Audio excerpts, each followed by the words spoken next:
Mana katanya mau belajar nih, bro? Mana gurunya? Wih, gurunya mana? Katanya mau belajar kita. Yang mana nih gurunya ini? Cantik kali kok, Dwi. Son, sakit, Son. Sakit. Lucu sekali. Ntar diperes sama 2A itu. Cun, wih, tadi ketemu sama profesor nggak? Dia mau ngajar tuh katanya. Serius sekali sih, Jun. Iya tuh. Sangar Profesor. mukanya. Mana nih profesornya nih? Murid sudah lengkap semua ini. Habisan bahan kali dia. Cun, wih, tinggalkan atuh. Profesor tuh suruh masuk. Mana ini? Rob! Udah nyaut. Datang dia. AM suruh panggil. Udah nyaut dia tuh. Paling naikin dulu lah, daftar hadir, dapat honor, gimana ya? Wi, Mana? zaman masa kini, HP masa gitu.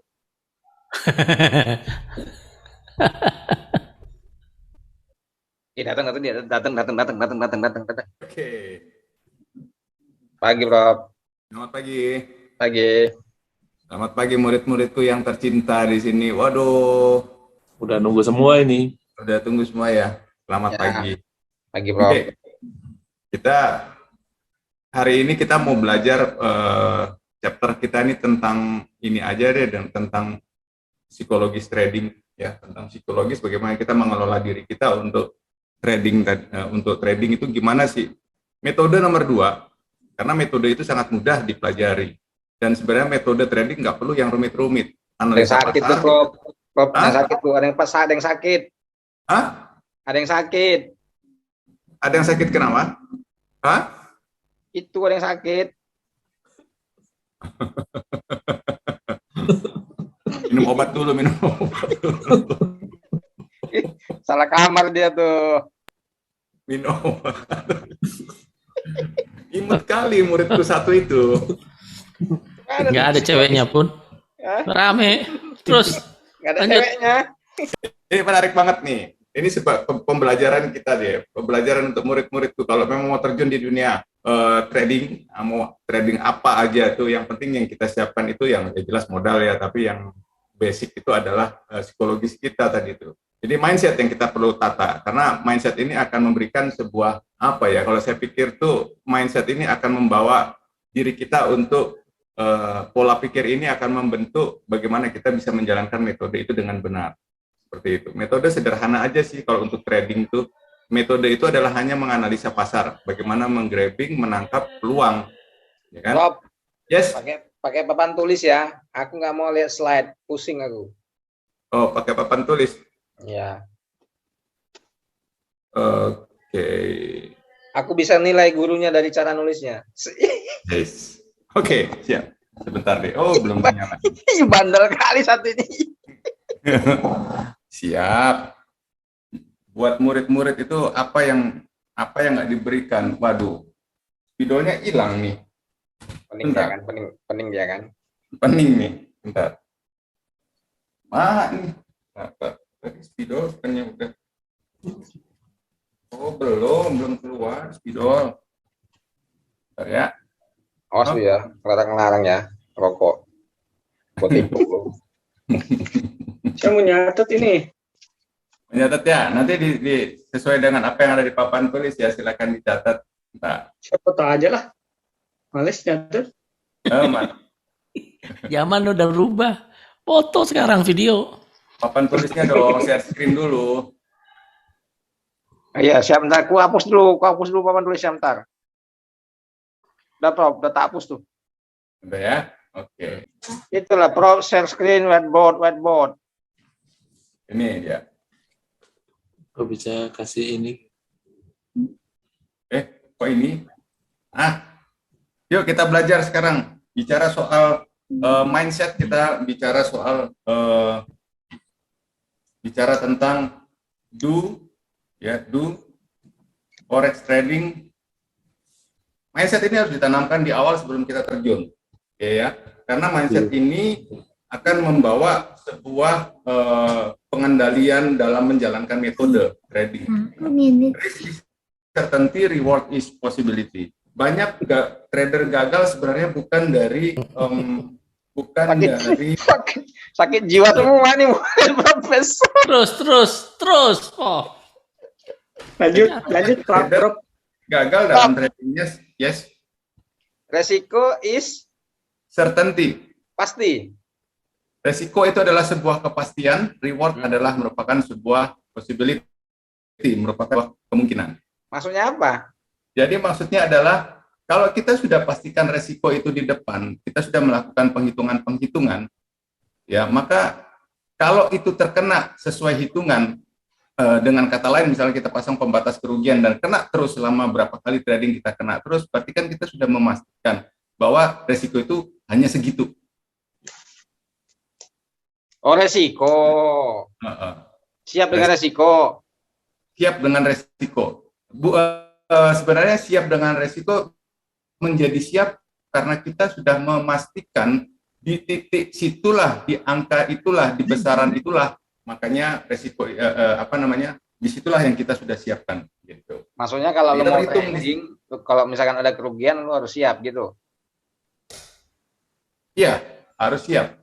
Karena kesiapan kita karena sudah dihitung. Canggih kali bahasanya. Oh, gitu. Jadi sebenarnya kalau kita kembali lagi ke tagline ini, do forex trading as a business, maka kita akan bicara tentang dua hal di sini yang perlu kita buat. How enjoy your trading, how trading with limited risk. Jadi gimana kita menjalankan trading ini dengan enjoy, kemudian dengan resiko yang terbatas. Ingat ya tadi, risk is certainty, reward is possibility. Seperti itu. Nah, jadi kalau kita melakukan trading ini layaknya sebagai bisnis, maka kita akan berhitung tentang plan, membuat sebuah plan. Plan di dalam trading kita untuk trading kita supaya lebih efektif, efisien, dan fun, ini ada dua. Yang kita buat dulu adalah bisnis plan-nya. Gitu. Yang kedua, tentunya apa yang kita terjunkan, yang kita terjuni ini adalah tradingnya sendiri.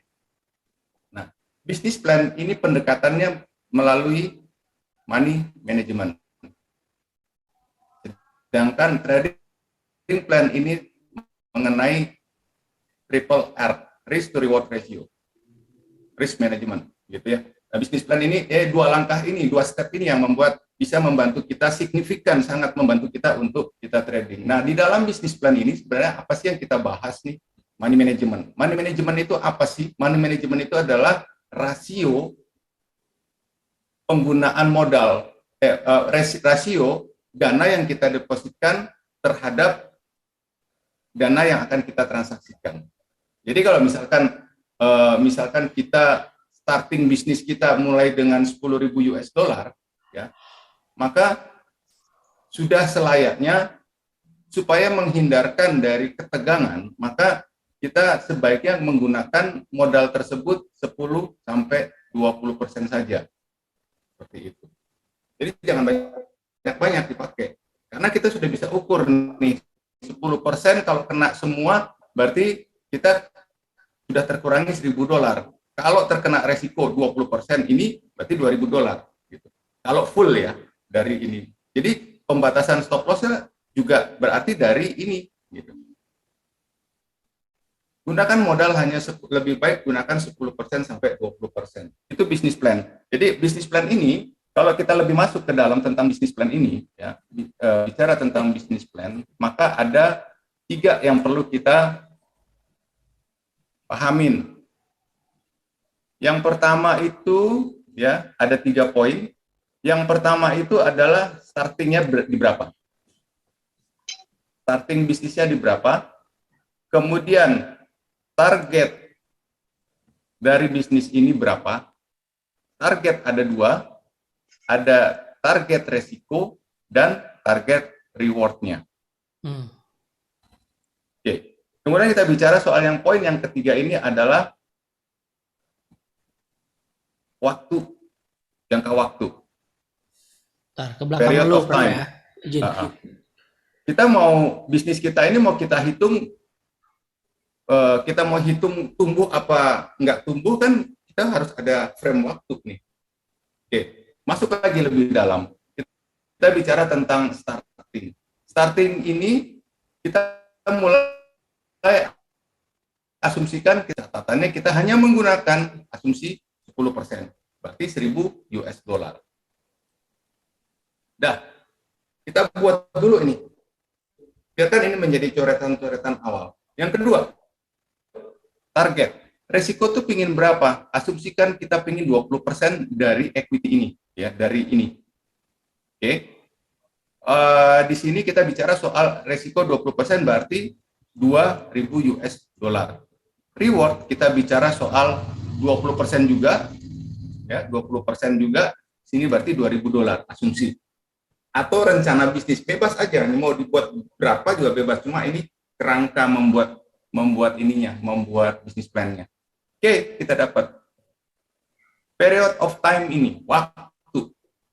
Kalau asumsi kita gunakan trading dalam 1 bulan itu 20 kali trade, atau dalam 1 bulan 20 hari kerja kita trade, maka ini mudah kita berhitungnya.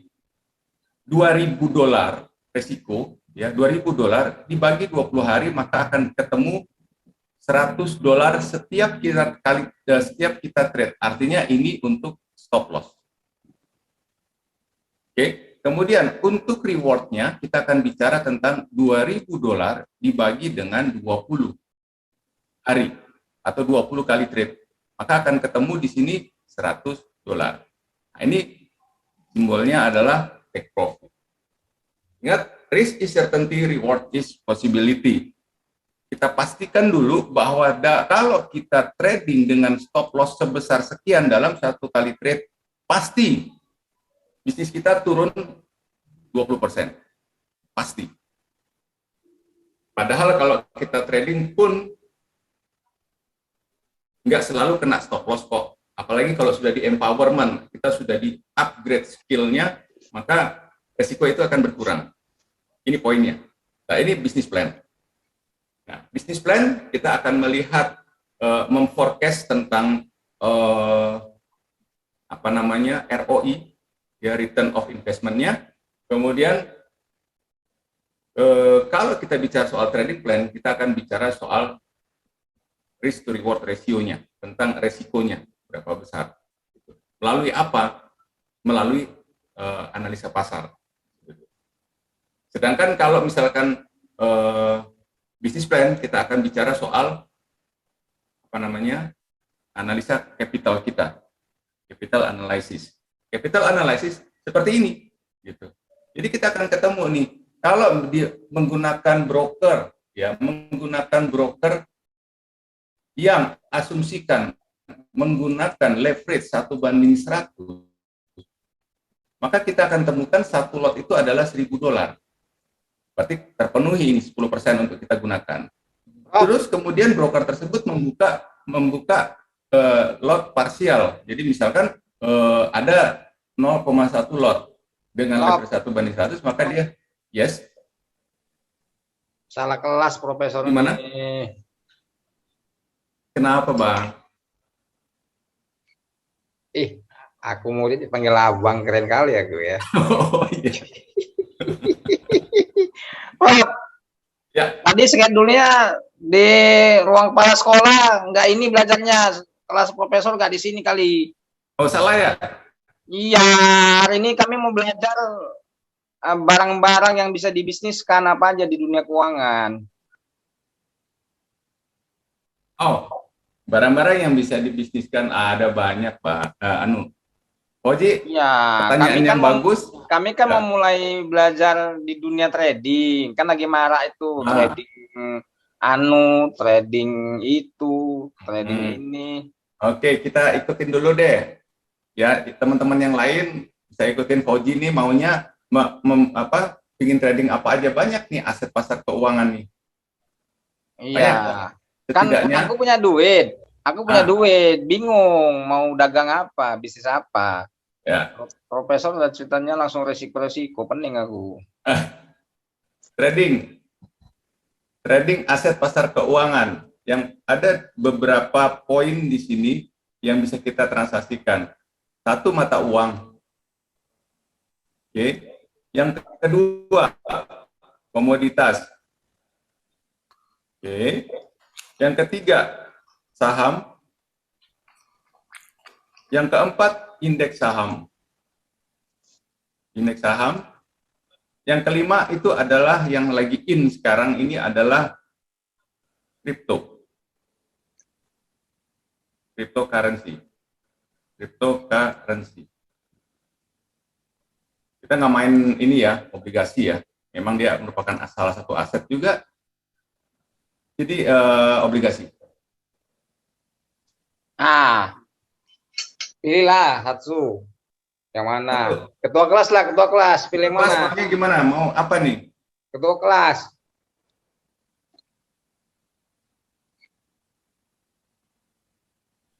Mungkin bisa dibuka mic-nya ya. Tidur kali. Ah, Siapa? Ah, yang paling atas saja nih. Mata uang aja ini. uang. Ya. Oke. Fauzi setuju ya mata uang? Kita mau Ya. dagang mata uang nih. Aku tahunya kan ke money changer aku, Bang. Prof, sorry Prof.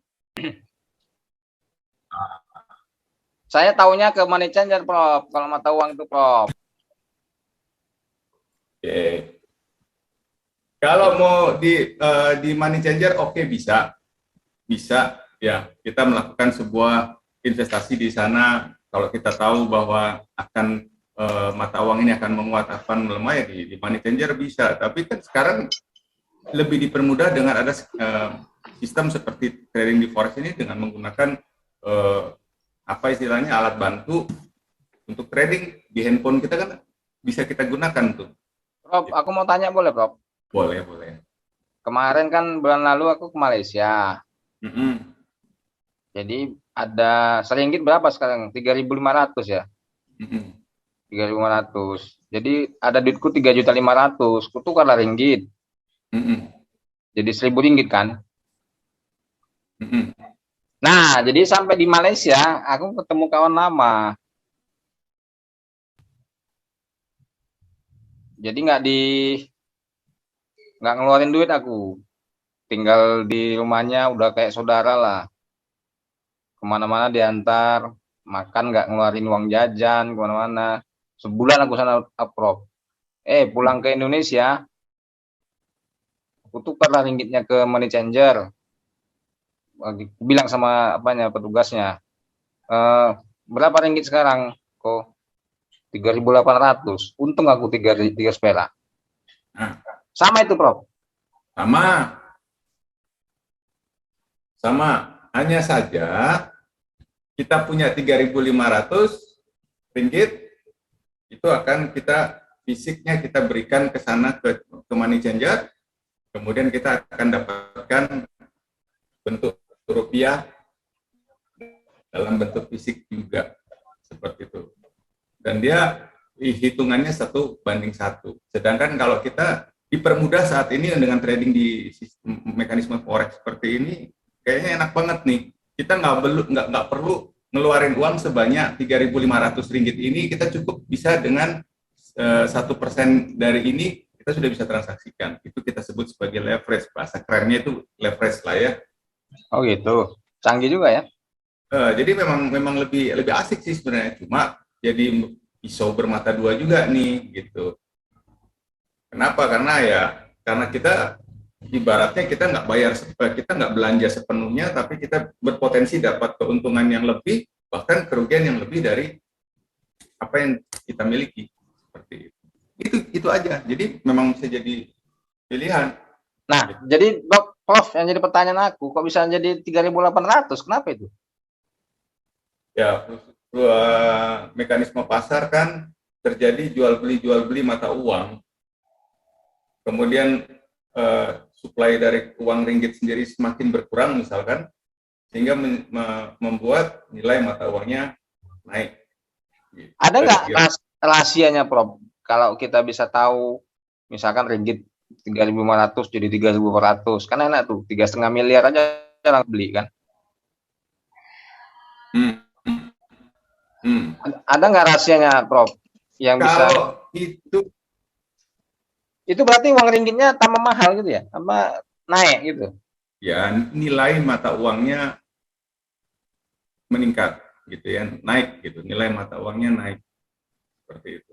Karena jumlah mata uang yang beredar berkurang karena ada mekanisme jual beli dan ada mekanisme dari yang terjadi di mata uang setempat, misalkan di negara setempat, misalkan ringgit itu adalah Malaysia ya.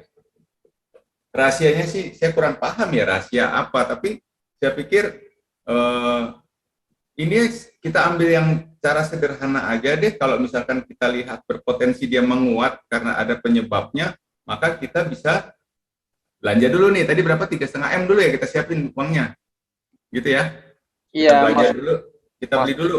Kalau kita mengekspektasikan atau kita memprediksi mata uang ringgit ini akan menguat seperti itu. Iya, jadi penasaran aku. Dan kenapa?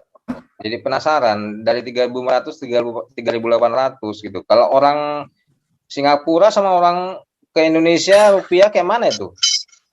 Sama juga nggak itu orang tuh mikirnya? Sama. Pola pikirnya sama. Jadi nggak ada bedanya. Intinya pada saat di mana sih titik dagang kita tuh kalau kita berpikir untuk dagang mata uang ringgit ini, ya selisih antara 3.500 dengan 3.800 ini gitu. Jadi yang perlu kita perhatikan rahasianya ada apa? Apa sih sebenarnya yang menggerakkan mata uang ringgit ini menjadi menguat atau melemah terhadap mata uang yang lain? Nah, kalau kita bicara soal ringgit, mata uang ringgit itu adalah mata uang negara yang bukan termasuk dalam negara maju ya, jadi tidak termasuk kalau di skema trading forex itu ada major currency mata uang negara maju, kemudian ada negara berkembang, itu kan ada eksotik ya, kemudian ada yang minor currency juga seperti itu, yang tidak ditransaksikan dengan mata uang dolar. Semuanya berkiblat kepada dolar. Jadi penguatan mata uang satu negara itu akan sangat terpengaruh dari mata uang dolar. Nah, ini menarik banget nih. Menarik banget pertanyaannya, rahasia apa yang bisa kita prediksi bahwa ringgit ini akan menguat, akan melemah? Ya, tentunya kita lihat apa kebijakan Bank Sentral Malaysia. Dikaitkan juga dengan gimana? Itu dia dong, Prof. Ya. Prof, aku kan bergaya aja gini. Oh. Biar keren gitu. Nah, digabungkan dengan istilahnya kita melihat kebijakan bank sentral setempat, dalam hal ini kalau ringgit kan Malaysia, itu akan berkorelasi juga dengan apa yang terjadi di mata uang yang memang menjadi kiblatnya, gitu ya. Kiblat mata uang sekarang ini adalah US dollar, gitu. Ada apa? Sama juga bank sentral yang bisa menjadi penggeraknya kebijakan bank sentral ini. Itu. Jadi kalau mau trading apapun mata uangnya, ya kita akan melihat US dollar, kemudian apa kebijakan bank sentral. Karena di bawah kebijakan bank sentral ini yang menyebabkan dua kebijakan ini jalan, misalkan ada pengetatan moneter atau pelonggaran moneter, ya, pengetatan moneter dan pelonggaran moneter, ini semuanya keputusan ini diambil akibat adanya data CPI yang cukup bagus, ada data GDP yang bagus yang disupport oleh data atau data sektor industri, kemudian tenaga kerja. Ini mencerminkan pertumbuhan prospek ekonomi satu negara. Kemudian GDP bagus itu menyebabkan sebuah consumer price index juga bisa bagus, bisa juga jelek. Nah, di sini kalau ininya kurang bagus, maka Bank Sentral akan bawa ke meja meeting. Kalau Bank Sentral Amerika kita bicara tentang FOMC. Nah, di sini di meeting inilah yang akan untuk memutuskan akan mengadakan pelonggaran atau pengetatan. Ini di situ. Nah, kekuatan mata uang US dollar ini kalau terhadap mata uang negara maju, ya itu ada 7 mata uang utama dunia. Jadi misalkan ada pasangan mata uang USD. Nah, ini kita bisa dagangkan juga nih. Gitu. 1 euro berapa US dollar. Nah, sekelompok dari 7 mata uang utama dunia ini, ada euro, ada pound sterling, ada Australia, ada New Zealand, kemudian ada Kanada, ada Swiss franc, kemudian ada yen. Ini keluar angka yang disebut sebagai indeks dolar. Kalau di saham ada indeks saham, ya keluarnya indeks saham itu berasal dari emiten-emiten yang bertransaksi. Kalau di mata uang, dari emiten ini analoginya adalah mata uang yang berpasangan dengan US dollar. Keluarlah angka indeks dolar ini. Ini seru banget ya. Kalau indeks dolar menguat, naik, berarti pasangannya memang melemah seperti itu. Dan masing-masing negara memiliki indeks kekuatan mata uangnya sendiri, memiliki indeksnya sendiri. Karena kan nggak cuma dengan US dollar perdagangan yang terjadi. Gitu. Nah itu dia. Jadi sebenarnya trading, kalau kita memilih tradingnya tadi, pilihan siapa ya? Pilihannya Sony ya tadi, trading. Kalau yang dipilih itu adalah mata uang, maka perlu kita perhatikan itu adalah indeks dolarnya. Pulang Prof, the bell. Oke. Kita istirahat dulu ya. Kita sampai di mata uang, kita akan berpatokan untuk trading kita mata uang berdasarkan indeks dolar. Ya. Oke, kita nanti sambung setelah istirahat ya. Istirahat 2 menit. Oke. Makasih Prof.